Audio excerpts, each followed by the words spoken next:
अस्सलामुअलैकुम my YT family, कैसे हैं आप सब लोग। उम्मीद करती हूँ आप लोग सब खैरियत से होंगे, खुश होंगे, आबाद होंगे।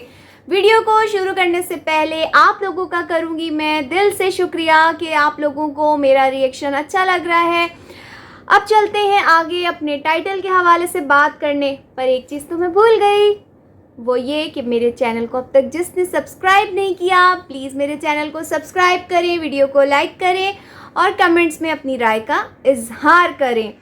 चलते हैं जी अपने टाइटल की तरफ। टाइटल है हमारा पाक विलेज वालों पे, पाक विलेज यानी फिरोज़ भाई और निशा पे, और क्या चल रहा है उनकी ज़िंदगी में। आप लोगों ने देखा कुछ टाइम पहले कि उनके थे भाई की शादी, फिर दोस्त की शादी थी, शादी गुजरी और उसके बाद शुरू हो गया नया कंटेंट। नया कंटेंट क्या था कि जी सड़क उनकी हो गई थी बंद, रास्ता तोड़ दिया गया। किसने तोड़ा? गांव वालों ने रास्ता तोड़ दिया, और सारी की सारी जो दुश्मनी थी वो हमारे फिरोज़ भाई और निशा के साथ ही थी। उनके घर वाले तो वहीं रह रहे हैं जहाँ पे वो रहते थे, और 10 साल से उस जगह का जो उन्होंने दे दिया था, उस गांव की जो सड़क उन्होंने अपने घर के लिए निकाली थी, उसके पैसे, उसका मुआवजा दे चुके थे। लेकिन जब फिरदौस भाई की शादी हुई उसके अचानक बाद ये मुआवजा भी वापस देने लगे गांव वाले। गांव वालों ने रास्ता बंद कर दिया, पानी छोड़ दिया खेतों पे, और ना जाने क्या क्या इनके साथ। यहाँ तक कि हमने रातों रात ये भी सुना कि उन पे हो रहा था जानी हमला, यानी उनके ऊपर कुछ गन्स वगैरह भी आपने सुनी आवाज़ें कि हथियार भी लेके आ गए। फिर वो एक ट्रॉली क्या कहलाती है जो जिससे उठाते हैं मट्टी, वो भी लेकर आए गए। ट्रैक्टर चलवा दिया गया सड़क पे कि रास्ता बंद हुआ। उसके बाद आपने मेरा इनके ऊपर 2-3 और रिएक्शंस आप मेरी वीडियो जाके देखे जिस पे मैंने ये बनाई हुई है।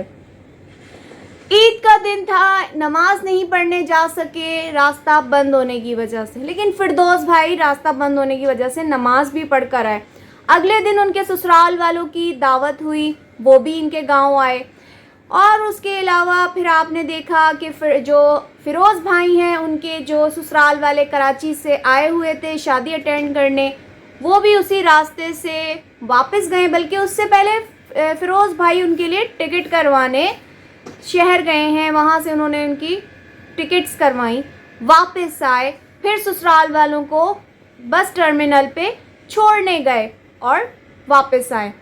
उसके बाद भी चलता रहा ये सिलसिला, रास्ता अब तंग, रास्ता टूटा हुआ, और उसके मद्देनज़र चलते हुए फिरोज़ भाई ने घर चेंज करने का इरादा कर लिया।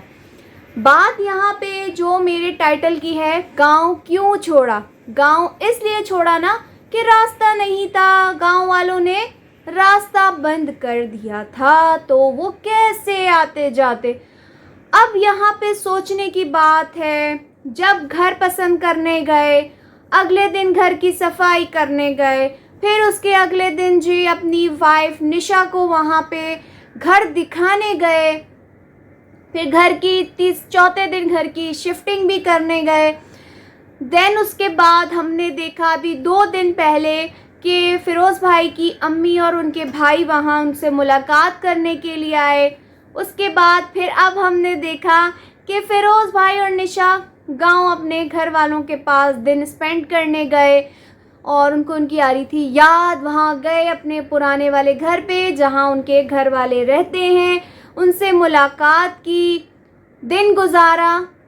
मेरी उनसे कोई किसी किस्म की शिकायत नहीं है, बस वही बात है कि हम उनके हैं सब्सक्राइबर, हमारा चैनल है रिएक्शन का। बात यहाँ पे हो रही है कि जब आपके घर वाले भी वहाँ बार बार आ सकते हैं, यानी आपका कज़न भी आ रहा है, आपके भाई भी आ रहे हैं, आपकी वालदा भी आ रही हैं फिरोज़ भाई, और फिर आप भी आ रहे हैं अपने घर वालों से मिलने के लिए, तो गांव क्यों छोड़ा। रोज़ तो किसी को सड़क पे जाना नहीं होता, आपका कोई काम तो है नहीं, आप घर पे ही व्लॉगिंग करते रहते हैं अपनी वाइफ के साथ, घर पे ही व्लॉगिंग बना रहे होते हैं, तो गांव क्यों छोड़ा। आपके भाई फिरदौस भी तो व्लॉगिंग कर रहे हैं, वो कभी किसी के पास जा रहे हैं, कभी कहीं जा रहे हैं, कभी कुछ दिखा रहे हैं, तो व्लॉगिंग तो वो भी कर रहे हैं। लेकिन आपने गांव क्यों छोड़ा? आपके देखने वाले, आपके चाहने वाले आपसे करते हैं ये सवालात। हम भी हैं आपके देखने वाले और आपके चाहने वाले, तो हम भी आपसे पूछ रहे हैं यही सवाल। रोज़ तो रास्ते पे कोई नहीं जाता, रोज़ तो रास्ते पे कोई नहीं बैठा होता, सुबह शाम आप अपने घर पे ही मौजूद हैं। अभी आप नए वाले घर पे भी हमेशा निशा के साथ ही हमें मौजूद नज़र आ रहे हैं, और फिर कहते हैं कि यहाँ आके भी हमारी परेशानियों ने पीछा नहीं छोड़ा।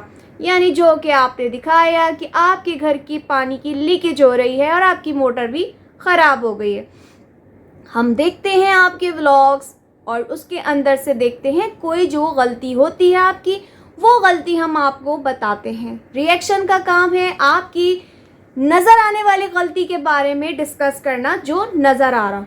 तो बस हम देखने वालों का आपसे सिर्फ इतना सा सवाल है कि रास्ता तो आपकी फैमिली वालों के लिए भी ख़राब होगा। आपके भाई भी व्लॉगिंग करते हैं, वो भी व्लॉगिंग कर रहे हैं, रास्ता ख़राब है। फिर आपकी अम्मी भी आ रही हैं, आपके भाई भी आ रहे हैं, आप भी जा रहे हैं, तो ये सिलसिला आना जाना लगा हुआ है। क्यों? क्योंकि आप तो रास्ते से बहुत ज़्यादा परेशान थे, तो फिर आप अपने गांव क्यों जा रहे हैं बार बार? आपके गांव से आपके घर वाले क्यों आपसे मिलने आ रहे हैं?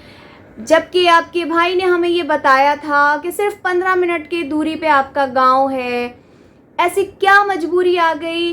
सोचने वाले, बोलने वाले, क्योंकि जाहिर सी बात है आप यूट्यूब पे अपनी पूरी की पूरी अपनी जो कहते हैं ना लाइफ दुनिया के सामने खोल के, यानी खुली किताब बना देते हो। यूट्यूब पे जो हमारी लाइफ होती है ना डेली व्लॉगिंग, वो खुली किताब होती है। उसके देखते हुए, उसके मद्देनज़र हम देखने वाले आपसे कमेंट्स में भी पूछते हैं सवाल, और उसके अलावा रिएक्शंस वाले भी आपसे करते हैं सवाल कि मसला जब रोड का था तो फिर वापस गांव क्यों जा रहे हैं? गांव से आ भी रहे हैं, सब कुछ आपकी फैमिलीज़ वाले कर रहे हैं, वहीं पर रह रहे हैं, और फिर हमें दोबारा से, यानी वो एक कंटेंट था आपने बनाया, दिखाया, और अब उसके बाद अब आप कह रहे हैं कि अब शहर में भी आके आपको हो गया है मसला। यानी अब आपको यहाँ पे मसले नज़र आ रहे हैं, मोटर भी ख़राब है, घर की दीवारें भी लीक हो रही हैं, और फिर आप दोबारा गांव जा रहे हैं मिलने के लिए। तो ये सिलसिला हम देखने वालों को थोड़ा कंफ्यूज कर रहा है। फिर जो बात हम सोचते हैं तो हम आपके साथ वही बात करते हैं कि जो बातें हम लोगों ने आपके कमेंट्स में पढ़ी कि लोग आपको कह रहे हैं कि निशा जो है अब फिरदौस भाई की वाइफ के साथ गुजारा नहीं कर सकती। जाहिर सी बात है, जिस घर में देवरानी जेठानियाँ इकट्ठी हो जाएं और जब उनका माइंड एक दूसरे से ना मिल रहा हो तो जुदाइयाँ करनी ज़्यादा बेहतर होती है। तो सोच लिया कि घर में रह के झगड़े होंगे, हम लोग साथ रहेंगे तो झगड़े होंगे। हम देखने वाले तो यही समझेंगे, यही सोचेंगे कि यही मसला हुआ होगा, क्योंकि शादी से पहले फिरदौस भाई की आपका ऐसा कोई इरादा, कोई प्लान नहीं था कि आपने गांव को छोड़ना है। शादी के बाद अचानक आपने जो ये फ़ैसला किया कि आपने गांव छोड़ दिया, आप दूसरे घर में शिफ्ट हो गए, तो देखने वाले, बोलने वाले, समझने वाले यही समझेंगे कि अब जो है जी दरमियान देवरानी और जेठानी आपस में साथ नहीं रह सकते, तो अलग होना ज़्यादा बेहतर है। लेकिन मुलाकात करने के लिए आप लोगों के लिए रास्ते खुले हुए हैं, आना जाना गाँव से शहर अब लगा हुआ है। तो ये बातें कुछ समझ में नहीं आ रही, तो अगर आप अपनी वीडियो में हमें ये क्लियरिटी देते हैं तो अच्छी बात है। कैसा लगा आप लोगों को मेरा रिएक्शन? आई होप कि आपको मेरा रिएक्शन अच्छा लगा होगा। मैं आपसे लेती हूँ आज के रिएक्शन से इजाज़त। अपना ख्याल रखिएगा। अल्लाह हाफ़िज़।